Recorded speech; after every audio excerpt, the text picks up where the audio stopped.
আসসালামু আলাইকুম। তো আজকে আমরা আলোচনা করব হচ্ছে গ্যাসের আণবিক গতিতত্ত্বের 2nd ক্লাসটা অর্থাৎ হচ্ছে আমাদের পার্ট 2। তো গত ক্লাসে আমরা দেখে এসেছি যে আম আমাদের গ্যাসের গতিতত্ত্বের যে মেইন ফর্মুলাটা অর্থাৎ আমাদের PV = 1/3 mc² ফর্মুলাটা হচ্ছে কিভাবে আসে। তো আজকে আমরা দেখব তার যত অ্যাপ্লিকেশনস বা প্রয়োগ আছে। এখন আমাদের আদর্শ গ্যাসের যে গতিতত্ত্বের ফর্মুলা এটা আমরা হচ্ছে অনেক ক্ষেত্রে ইউজ করতে পারি এবং এটা দিয়ে আমরা অনেক সুন্দর, সুন্দর কাজ করতে পারি, হ্যাঁ? আদর্শ গ্যাসের এই যে ফর্মুলাটা ইউজ করে আমরা বয়েলের সূত্র, চার্লসের সূত্র, রেনৌর সূত্র এগুলা আমরা খুব সুন্দরভাবে প্রমাণ বা প্রতিষ্ঠা করা যায়। হ্যাঁ, তো এগুলাই আরকি মানে এগুলা দিয়ে আমরা আরকি এখন স্টার্ট করব। তো কালকের যে মেইন ফর্মুলাটা সেটা হচ্ছে আমাদের পিভি হচ্ছে 1/3 mc²। এটা আমি হচ্ছে একপাশে রেখে দিলাম। এখন ফার্স্টে আমরা হচ্ছে দেখব যে বয়েলের সূত্রে আমাদের কিভাবে এই আদর্শ যেই গ্যাসের সূত্রটা সেটা হচ্ছে কিভাবে আমরা এপ্লাই করতে পারি বা কিভাবে এই ফর্মুলাটা হচ্ছে আমাদের অ্যাপ্লিকেবল ইন বয়েলস ল। তো বয়েলস ল অনুযায়ী আমরা জানি যে কনস্ট্যান্ট টেম্পারেচার বা নির্দিষ্ট তাপমাত্রায় কনস্ট্যান্ট টেম্পারেচারে আমাদের কোন গ্যাসের যেই আয়তন সেই আয়তন হচ্ছে চাপের ব্যস্তানুপাতিক। যখন আমাদের টেম্পারেচার হচ্ছে কনস্ট্যান্ট। ঠিক আছে? তো এটাকে আমরা লিখতে পারি যে হচ্ছে পিভি সমানুপাতিক 1। আবার এটা একটা কনস্ট্যান্ট এনে আমরা এখানে লিখে দিতে পারি যে পিভি ইজ ইকুয়ালস টু কে। তাই তো? এখন পিভি ইজ ইকুয়ালস টু কে এটা আমরা জানি। কিন্তু এটা আসলে কিভাবে এসেছে সেটাই হচ্ছে এখন আমাদের দেখার বিষয়। ওকে? তো স্টার্ট করা যাক। তো ফার্স্টে আ আমরা যে গতিতত্ত্বের ফর্মুলাটা এটা হচ্ছে আমরা এখন ইউজ করব। ওকে? তো দেখো PV is equals two 1/3 mc²। তাই না? তো এখানে আমরা লিখতে পারি যে ভিটাকে যদি আমি ওই পাশে নিয়ে যাই তাহলে P is equals two 1/3 mc²/v। P equals to এখন mn কে রিপ্লেস করতে পারবো m দিয়ে। কারণ আমাদের এখানে n হচ্ছে মোল সংখ্যা আর m হচ্ছে আমাদের ভর। তো আম ২ টা গুণ দিলে আমরা পাবো হচ্ছে আণবিক ভর বা m। তো m দিয়ে হচ্ছে আমরা রিপ্লেস করতে পারি সুন্দর করে। তো এখানে হচ্ছে আমরা যদি mn এর জায়গায় যদি আমরা লিখি m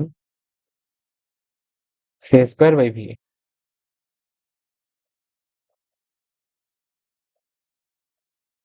এখন আমাদের আরেকটা কাজ করতে হবে। সেটা হচ্ছে আমাদের হাফ আনতে হবে। তো 1/3 ইনটু হাফ। এখন কথা হচ্ছে আমি নিচে একটা 2 আনছি। তো আমার উপরেও একটা 2 আনতে হবে। অর্থাৎ আমাকে হচ্ছে 2 দিয়ে উপরে গুণ দিতে হবে। Into mc² into 1/v।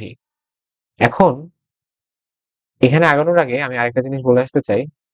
সেটা হচ্ছে দেখো আমাদের স্থির তাপমাত্রায় আমাদের যে কোনো গ্যাসের মোট গতিশক্তি সেটা হচ্ছে সবসময় আরকি ধ্রুবক হয়।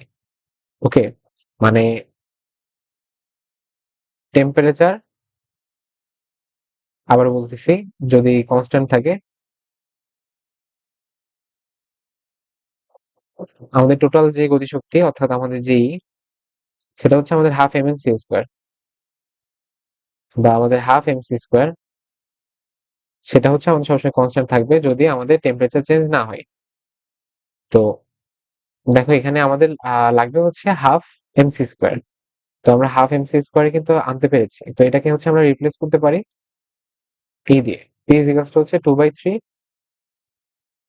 Into e/v। এখন কথা হচ্ছে দেখো আমাদের যে যেটা সেটা কিন্তু কনস্ট্যান্ট। এখন কেন কনস্ট্যান্ট? সাপোজ হচ্ছে আমাদের যে একটা গ্যাসের পাত্রে হচ্ছে আমাদের অনেকগুলা গ্যাসের অণু পরমাণু আছে। এখন কথা হচ্ছে তারা মানে তাদের সবার মধ্যে একটা গতিশক্তি আছে। এর ফলে তারা হচ্ছে পাত্রের মধ্যে ছোটাছুটি করতেছে। তো ছোটাছুটি করার ফলেই তারা একজন আরেকজনের সাথে সংঘর্ষে লিপ্ত হবে। এর ফলে তাদের একটা টেম্পারেচার থাকবে। এখন কথা হচ্ছে টেম্পারেচারটা যদি আমরা মানে বাইরে থেকে আমরা টেম্পারেচারটাকে যদি না বাড়াই অথবা যদি না কমাই তাহলে আমাদের ভেতরে যেই আমাদের গতিশক্তি ছিল তাহলে সেটা কনস্ট্যান্ট থাকবে। এখন কথা হচ্ছে আমরা যদি টেম্পারেচার বাড়িয়ে দিই তাহলে দেখা যাবে ভিতরে আমাদের প্রত্যেকটা যে অণু তাদের যেই ছোটাছুটি করার বেগ সেগুলা হচ্ছে বেড়ে যাবে। হ্যাঁ, তো এই পর্যন্ত যদি বুঝে থাকো তাহলে আমাদের এখানে এই ইটা হচ্ছে আমাদের কনস্ট্যান্ট। ওকে, তো ই যদি কনস্ট্যান্ট হয় তাহলে আমরা এখানে লিখতে পারি যে পি ইজ ইকুয়ালস টু হচ্ছে 2e/3 ইন্টু 1/v। তো এই যে টোটাল পার্টটা 2e/3 এটাকে আমরা হচ্ছে রিপ্লেস করব কি দিয়ে, একটা কনস্ট্যান্ট দিয়ে। পি ইজ ইকুয়ালস টু হচ্ছে কে ইন্টু 1/v, অর্থাৎ আমাদের পি সমানুপাতিক 1/v। তো এটাই হচ্ছে আমাদের বয়েলস এর ল, হ্যাঁ, বা বয়েলের সূত্র। তো আমরা অনেক ইউজ করি বয়েলের সূত্র, কিন্তু বয়েলের সূত্র কিভাবে আসে সেটা অনেকেরই জানার ইচ্ছা, তো এইভাবে আর কি বয়েলের সূত্রটা আসে। হ্যাঁ, তো বয়েলের সূত্র পর্যন্ত যদি ক্লিয়ার হয়ে থাকে, তো বয়েলের সূত্রটা যদি বুঝে থাকি তাহলে আমরা এটাও জানি যে আমাদের আরো খুবই ইম্পর্টেন্ট একটা ফর্মুলা আছে, সেটা হচ্ছে আদর্শ গ্যাসের সমীকরণ। আদর্শ গ্যাসের সমীকরণ বা আমাদের আইডিয়াল গ্যাস ইকুয়েশন, যেটা জানি সেটা হচ্ছে আমাদের পিভি ইজিকালস টু হচ্ছে এনআরটি। এখন কথা হচ্ছে এটা আমাদের কিভাবে আসছে সেটা হচ্ছে আমরা এখন দেখব কিসের বেসিসে, আমাদের গ্যাসের গতিতত্ত্বের যে সূত্র আছে তার বেসিসে। এখন আমরা একটু আগে একবার বলে এসেছি যে আমাদের নির্দিষ্ট তাপমাত্রায় আমাদের যেই কোনো গ্যাসের পাত্রের মধ্যে যে টোটাল গতিশক্তি, অর্থাৎ সব অণুর গতিশক্তি, সেটা হচ্ছে আমাদের একটা ধ্রুবক। এখন আমরা জানি যে ই ইকুয়ালস টু হচ্ছে হাফ mc স্কয়ার বা হাফ mc স্কয়ার, তাই তো? এখন এখানে আমাদের এম হচ্ছে প্রতিটি অণুর ভর। এই যে ছোট যে এমটা, স্মল লেটার এম, সেটা হচ্ছে আমাদের প্রতিটি অণুর ভর। আর এখানে আমাদের এন হচ্ছে অণুর সংখ্যা, আর আমাদের সি হচ্ছে গড় বর্গবেগের বর্গমূল। ওকে, আরএমএস, আরএমএস বেগ। তো এই এম আর এন গুণ করলে আমরা পাই হচ্ছে ক্যাপিটাল এম। সেই ক্যাপিটাল এম কি? সেই ক্যাপিটাল এম হচ্ছে আমাদের টোটাল যে গ্যাস আছে সেই টোটাল গ্যাসটার ভর। তো এই পর্যন্ত যদি ক্লিয়ার হয়ে থাকি তাহলে আমরা আগে থেকে জানি যে এই যে হাফ যেই এমসি স্কোয়ার, হ্যাঁ, সেটা হচ্ছে আমাদের একটা ধ্রুবক। কখন ধ্রুবক? যখন আমাদের টেম্পারেচারটা ধ্রুবক, অর্থাৎ আমাদের যে হাফ এমসি স্কোয়ার সেটা আমাদের নির্ভর করে কিসের উপরে? যে হাফ এমসি স্কোয়ার এটা হচ্ছে আমাদের কিসের উপর নির্ভর করে? সেটা নির্ভর করে আমাদের টেম্পারেচার উপরে। সেটা আগে একবার বলে এসেছি যে হাফ এমসি স্কোয়ার সমানুপাতিক টি। তো এটা থেকে আমরা আসতে পারি যে half MC square is equals to হচ্ছে KT equals to half MC square is equals to হচ্ছে আমরা এই কে কে আমরা হচ্ছে রিপ্লেস করব বড় হাতের কে বা ক্যাপিটাল কে। এখন এখানে কথা হচ্ছে যে আমাদের এখানে কেটা কি, হোয়াট ইজ দিস কনস্ট্যান্ট কে। এখানে আমরা কে কে কে যে কি সেটা বলার আগে আমরা কে কিভাবে পাই সেটা বলবো। আমরা এই যে আদর্শ গ্যাস ধ্রুবক আর জানি, এই আর কে যদি হচ্ছে আমরা অ্যাভোগাড্রো সংখ্যা দিয়ে ভাগ দিই তাহলে আমরা কে পাবো। এখন এই আর কখন ধ্রুবক? আর ধ্রুবক হচ্ছে যখন আমাদের এত সংখ্যক মোল, হ্যাঁ, বা এত সংখ্যক মানে মোল গ্যাস থাকবে তখন হচ্ছে আমরা আর ইউজ করতে পারবো। কিন্তু আমাদের বলে দেয় যে আমাদের একটি অণু বা আমাদের দুটি অণু, হ্যাঁ, বা আমাদের এত সংখ্যক অণু, তখন আমরা আর ইউজ করতে পারবো না। আমাদের কত সংখ্যক অণু বা কত সংখ্যক পরমাণু বলে তখন আমাদেরকে কে ইউজ করতে হবে। আশা করি সবাই বুঝতে পেরেছো। তো হাফ এমসি স্কোয়ার ইজ হচ্ছে কেটি। তো এটাকে আমরা এই পর্যন্ত রেখে দিলাম। এখন গ্যাসের চাপের রাশিমালা হতে আমরা আগে হচ্ছে বের করে আসছি যে হচ্ছে আমাদের যেই 1/3 M C square by V equals to হচ্ছে আমাদের পি। এটাকে আমরা লিখতে পারি যে হচ্ছে 2/3 into half MC square equals to হচ্ছে আমাদের পিভি। এখন এই যে হাফ এমসি স্কোয়ার যেটা, হাফ এমসি স্কোয়ার কে আমরা কি দিয়ে রিপ্লেস করতে পারি? এই যে হাফ এমসি স্কোয়ার, এই হাফ এমসি স্কোয়ার কে আমরা রিপ্লেস করতে পারি হচ্ছে কেটি দিয়ে।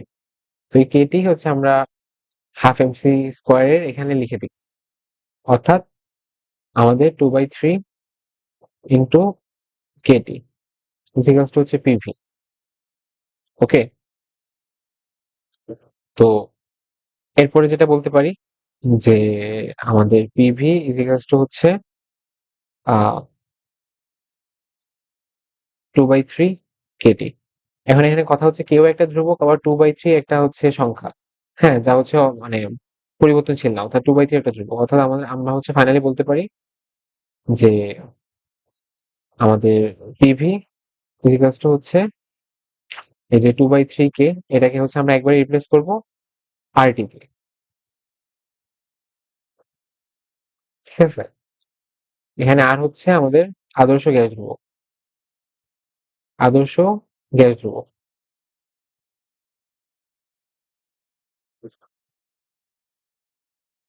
তো এটাই হচ্ছে আমাদের আদর্শ গ্যাসের সমীকরণ। এখন আমরা অনেকে বলতে পারি যে আদর্শ গ্যাসের সমীকরণ তো ভাই এটা যে পিভি ইজিক্যালস টু হচ্ছে এনআরটি। তো এই যে এনটা কোথায়? তো এন হচ্ছে আমরা ইউজ করবো অবশ্যই। তো এন এর আগে ইউজ করিনি। হ্যাঁ, তো আমি এখানে হচ্ছে উল্লেখ করব যে আমাদের যে ভি যেটা, সেই ভি হচ্ছে এক গ্রাম অণু গ্যাসের আয়তন ছিল।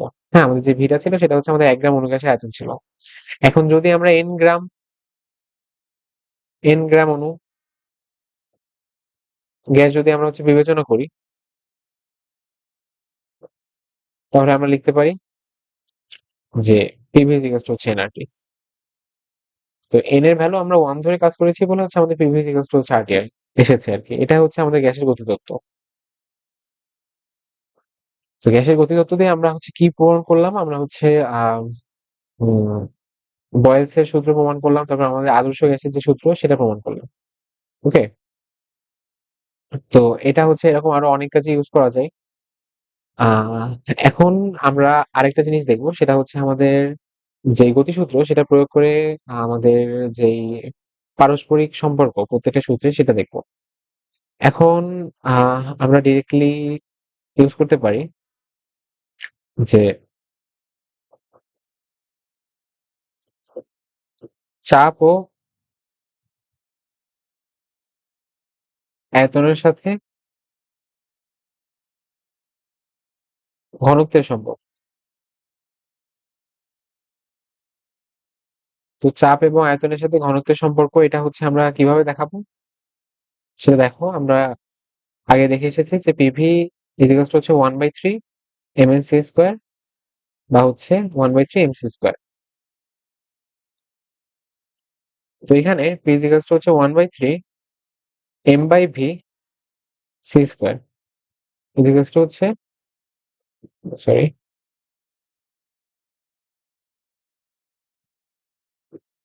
1/3 রো c স্কয়ার।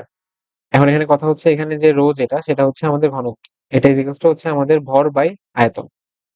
সো এটা নিয়ে তো আর বেশি কিছু বলতে হবে না। অর্থাৎ আমাদের সি যেটা, সি হচ্ছে আমাদের root over 3p by rho. তো এটাই হচ্ছে আমাদের কিসের সম্পর্ক? আমাদের এই যে চাপ এবং আয়তন, এই যে চাপের সাথে আমাদের ঘনত্বের সম্পর্ক। ওকে, তো এটা নিয়ে এরকম আর কি অনেক কিছু দেখানো যায়। এখন আমাদের কথা হচ্ছে আহ